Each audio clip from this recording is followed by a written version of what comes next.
Hey, I'm Andy, and you're watching the second episode of the Christmas edition of the Andy McMillan podcast.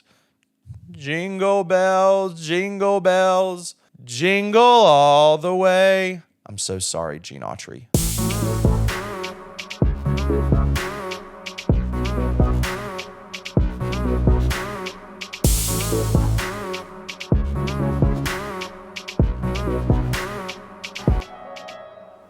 All right, well, welcome to the second Christmas edition of the Andy McMillan podcast.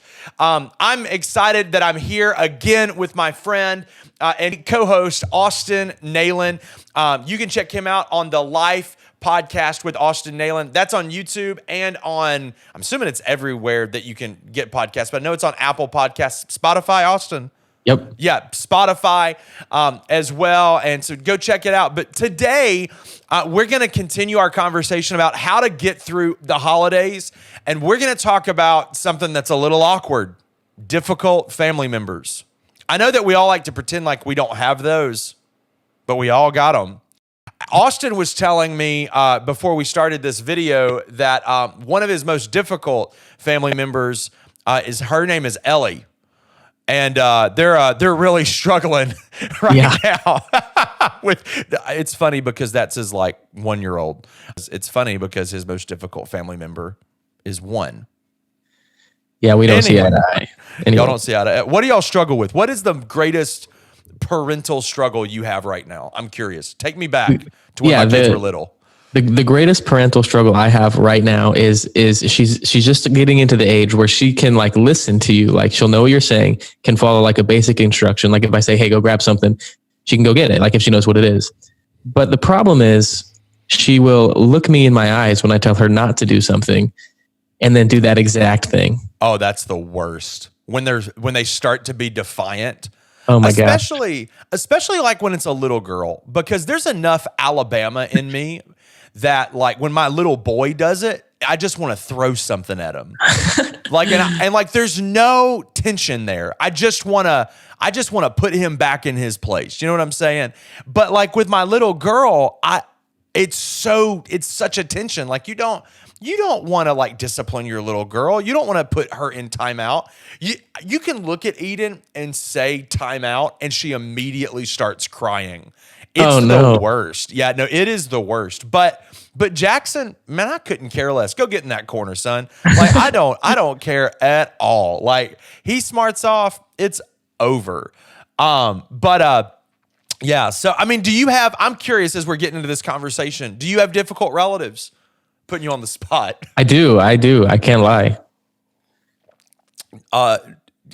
Difficulties that you can tell us about or no? Well, yeah, I might as well. They probably won't listen to this anyway. But that's kind of how I feel about it with some of my family. Yeah. So I live over here in Eastern Oregon, and the thing you need to know about Eastern Oregon is we are a very conservative community. I mean, as the election happened, it was very evident that people were upset.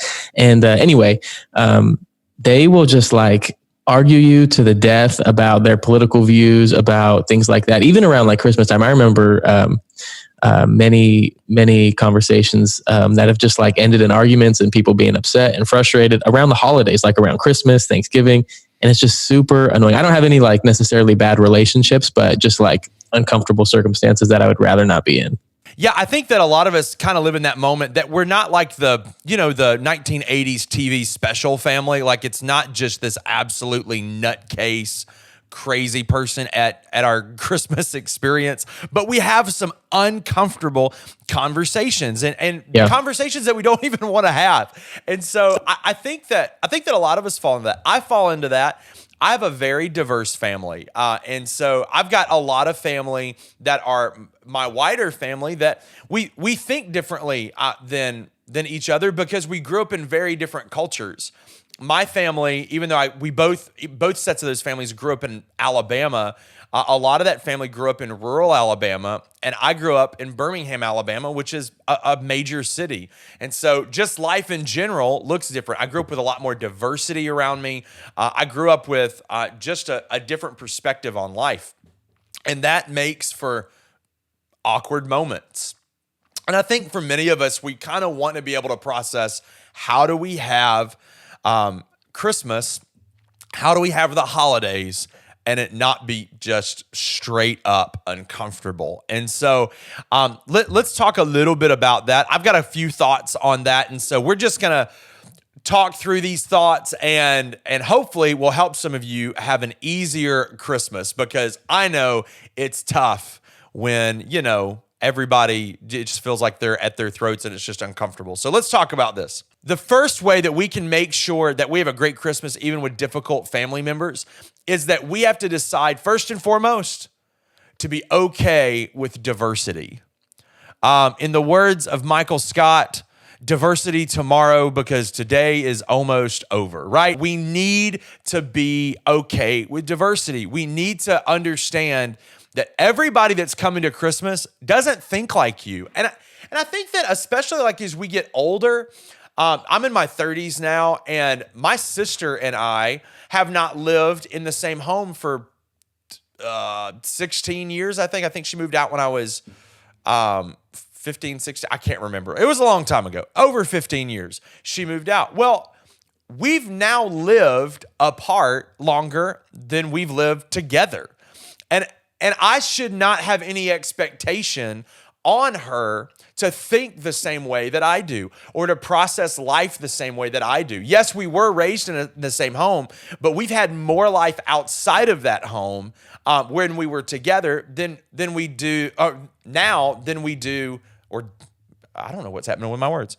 We've had more time.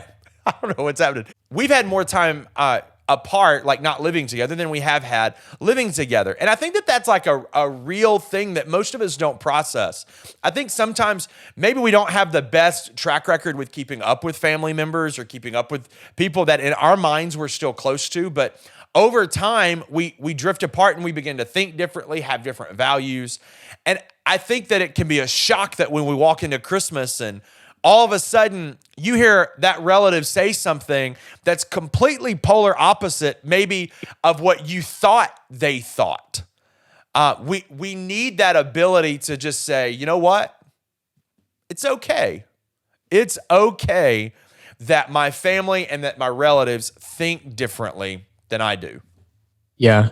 Yeah, I love that thought. I think it's super important that we understand that people are really more than maybe their thoughts and their beliefs. Like, for example, as I mentioned the election earlier, people are more than just, a Democrat or Republican, or people are more than, their values. They're people. They are people who are made in the image of God. And when we view them that way, rather than viewing them as what they think or their ideologies, then it's really going to change the way that we approach them. Because the truth is, people are different. And as you say, you and your sister probably are very different, having not lived together for 16 years. So yeah, I love that.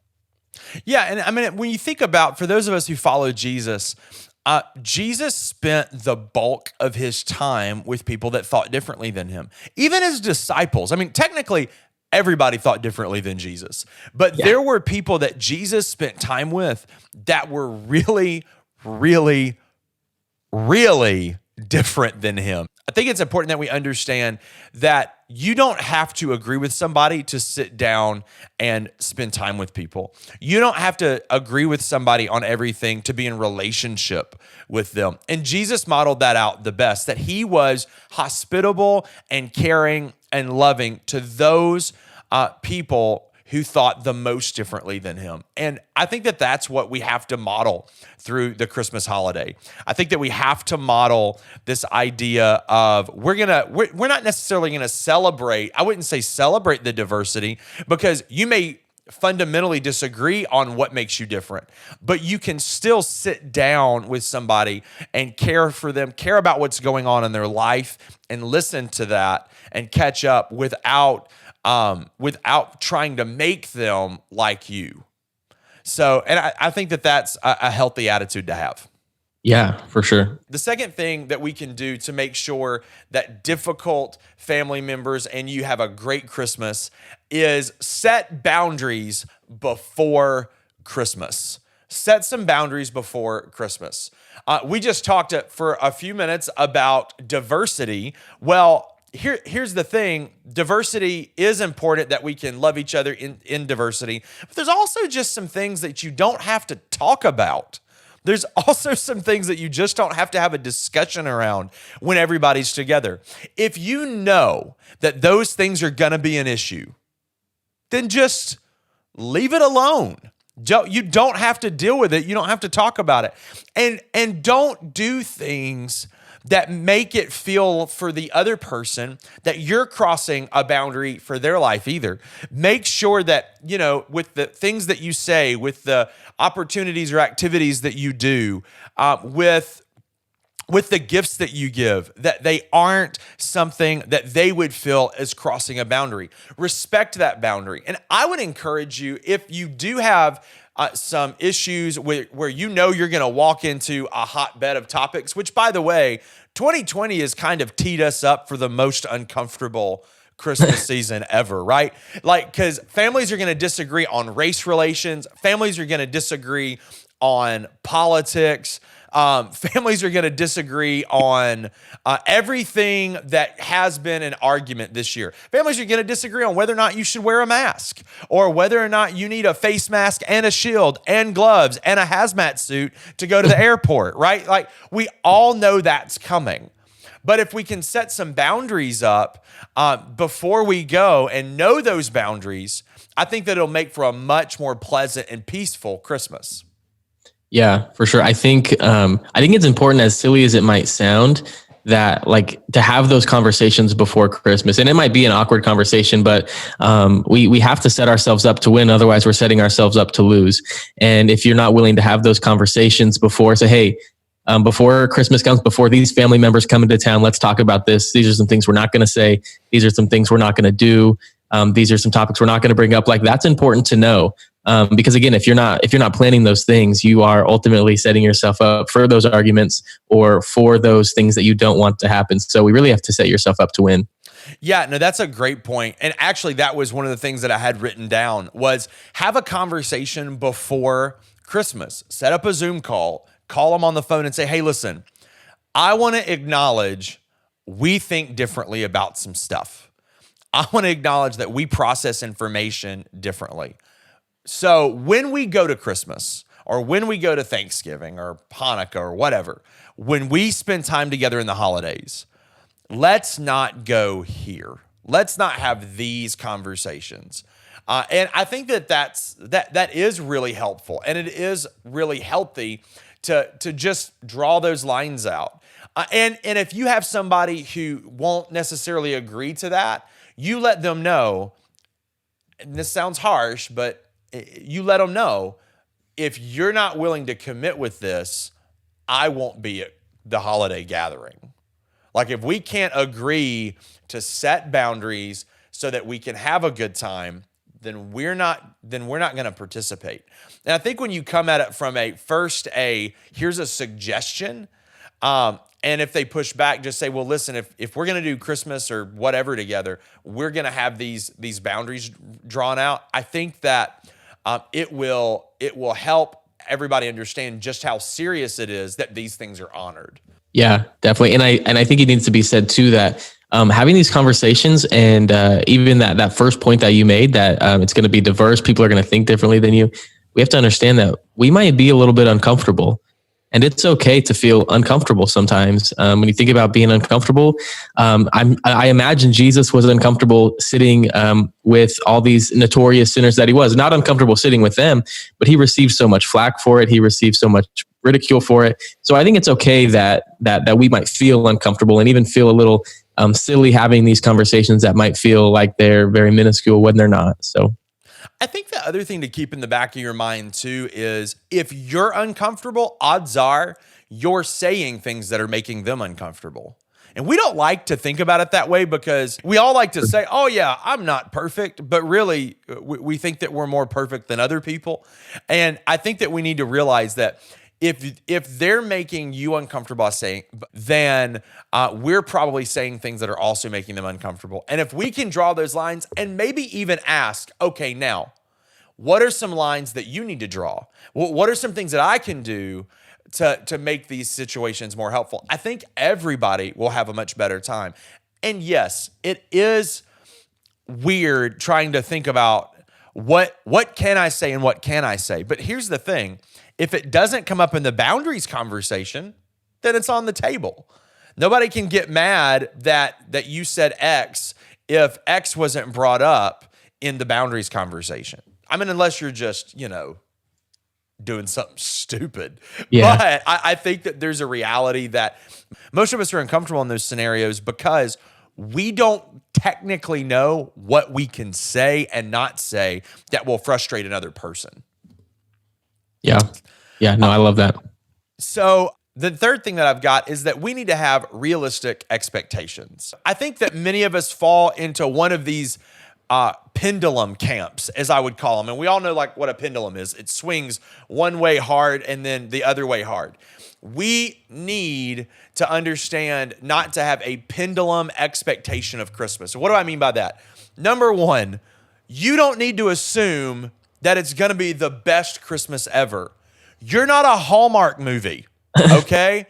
If you're single, you're not going to go to your parents' house and meet a neighbor and be engaged by New Year's, okay? Like, it's not gonna happen, all right? It's just not gonna happen. If you think that all of your kids are gonna come home for Christmas and it's just gonna be magical and it's gonna be just like it was when they were home all the time, it won't be, because they're different people. It'll be a good time, but it's not going to be the same good time. Now, I know I've had several conversations with people post-Christmas about how they thought Christmas was going to go one way, and they had like this storyboard idea in their mind, but it just wasn't that. It wasn't a real expectation or a realistic expectation to have about Christmas. So I think that is an important thing. And I think that on the other side of that, you also shouldn't assume it's going to be the worst Christmas ever. I mean, it would be easy if you've got some people that you don't really agree with or really see eye to eye on to be worrying about it. Like, hey, maybe you're a Republican and they're a Democrat or vice versa, and you're just waiting for them to get there to start chewing you out about what your candidate said or how your candidate views whatever. Look, it's unless you've just got some psychos in your family, it's probably not going to be that bad. And if you set boundaries, they don't get to do that anyway. No politics is probably not the worst boundary in the world that we're living in today. And look, I love politics. I keep up. I watch 2 different news stations and read a bunch, and I get the New York Times emailed to me 3 days a week. I love the news and politics. But especially in the climate that we're in this year, probably not the best idea. So I think that if you can assume not the worst, but not the best, but we're just going to have a good quality holiday season with family, with people that we love, with people that we care about. Maybe you're going to do some really fun traditions. I know in my house or in my family, regardless of where we're at, we always watch White Christmas. We love White Christmas, and that's a big thing for us in our family. We'll still do that this year. We'll still do some traditions that we have, but it's not going to be this utopic Christmas, and it's also not going to be like Quentin Tarantino Christmas. You know what I'm saying? Like it doesn't have to be one or the other. It can be just a good, realistic expectation, and that's probably what you'll have anyway. Yeah, I'd like to go back to what you said about those Hallmark movies, because once you've seen one, you've seen them all. And no lie, my grandma plays those almost all year round. It's insane. Anyway, I love that. Realistic expectations are key. And going back to what I said earlier about like setting yourself up to win, this is one of those things that you can do to really set yourself up for success during the holiday season, because as far as the 2020 climate goes, it is far different than any other year that and I'm assuming that most of us have experienced. So I think it would be unrealistic for us to expect the same things that have happened in the past to happen this year. And so I love that. Have your expectations open. Don't have them closed. Don't have them on one side of the extreme or the other. But leave a little space for things to go one way or to go another way. I would not keep them closed. Yeah, no, that's a great way to process it. I think that we just need to understand realistic expectations. And by the way, I completely agree with you about Hallmark movies. I don't know what it is. Have you noticed that like the Christmas movies on Netflix are that way too? That they're kind of Yeah, I don't know. Hallmarky? I think people must love the even though people love watching things that they can like expect, and like it's not anxious for them to watch. They can just Yeah. watch a movie, know what's going to happen, and be okay. I don't know. I don't get it. I can't do it. I can't do it. As much as I love holiday movies, we'll talk about that in a little bit. But as much as I love holiday movies, I can't do the Hallmark movies. I would say the last thought that I have today about just getting through Christmas, maybe with some difficult family, is find space for God in this season. You know, we talked in the last episode about this idea of Sabbath and making sure that you're well rested and making sure that you're preparing with margin time for rest for that holiday season. And I think a lot of times we find December being busy. We're buying presents, we're going to parties, we're going and doing all this stuff. And it can be very easy to get all the way through December and having no time really that you've connected with God. And if you follow Jesus, you know, we understand that the greatest peace that we have in our life in difficult or tumultuous seasons is the peace that God gives us. And so when we recharge in our own life, in that time with God, we spend time in prayer, we spend time in just the word and just reading through the scripture and allow that to fill us. It does something in these seasons. It does something in these moments where we are having to be a little strategic in what we say and what we can't say. It helps us navigate that with a peace and really with a different heart. Can you hear my dog's feet right now? My little my little dachshund is like walking around on our hardwood floor. Anyway, it helps us when we recharge with God. Thelma, I'm doing something over here. I'm talking to you. Thank you. She got on. I hope that stays in the podcast. Oh, it's staying. It is in the podcast. Thelma is my 11-year-old or 10-year-old dachshund. She old. She don't care. I do think that we miss out on this piece that comes from God because we're already on empty when we go into those holiday seasons. And if we'll choose not to be empty when we go into those holiday seasons and spend some time with God, spend some time in prayer, spend some time in solitude where we can just hear his voice, I think that it'll set us up really, really well for the Christmas season, even if you got some difficult family. Yeah, if you are a Jesus follower, you've probably heard this idea of the Advent season, and the whole idea behind Advent is really preparing your heart, preparing yourself for the coming of Jesus, and I think that goes right along with what you're saying. You know, make space for God in the season. So Advent really is this season of preparing our hearts for what God has done and what God is already doing. So I think we just need to approach it like that, just kind of like what you were saying. Leave space for God in this season. Yeah, that's our tips on how to deal with your relatives. Maybe they're a little difficult. Maybe they're crazy. Maybe they're somewhere in between. Hopefully these things will help you just get through the season in a healthy and sane manner. Well, before we go, I want to spend a little bit of time finding out, Austin, what are your top 3? By the way, I don't give him these questions prior. Austin, what are your top 3 favorite Christmas movies? I'm curious. Number 1 will have to be Home Alone. It's a classic. Not necessarily a Christmas movie, but it's a solid one. I think that's a Christmas. If Die Hard can be a Christmas movie, Home Alone is definitely a Christmas movie. True. Number 2, I used to watch every single Christmas this like old Rudolph the Red-Nosed Reindeer like cartoon, and it was like it almost looked like a clay animation. If you guys know what I'm talking about, loved that one.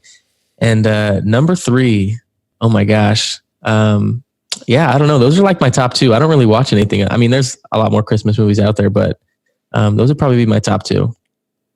Those are pretty good. I'm so glad. I have so many people that I've met that are like closer to your age range that they list Jingle All the Way as one of their favorite Christmas movies. And I'm just like, what is wrong with you? Like, it's probably, I hate that movie. So, but I don't even know what that is. Jingle All the Way, it's a Christmas movie with Arnold Schwarzenegger.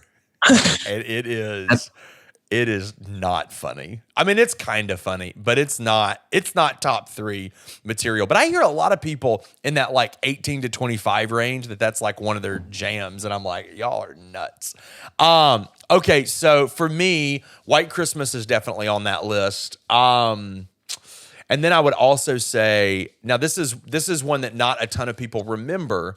It was really popular when I was in like middle school, high school, but not many people know it. And that is I'll Be Home for Christmas with Jonathan Taylor Thomas, the middle kid from Home Improvement, also the voice of Simba on The Lion King. I love I'll Be Home for Christmas, one of my favorites. And then the last one, so White Christmas, I'll Be Home for Christmas. And then like I go back and forth. I think more modern, Four Christmases is really funny, but it kind of awkward to watch in certain contexts. But definitely Elf. I love Elf. I can't even believe I didn't even think of Elf. Yeah, I love Elf. Elf is probably my favorite modern Christmas movie. So yeah, so that's a lot of fun.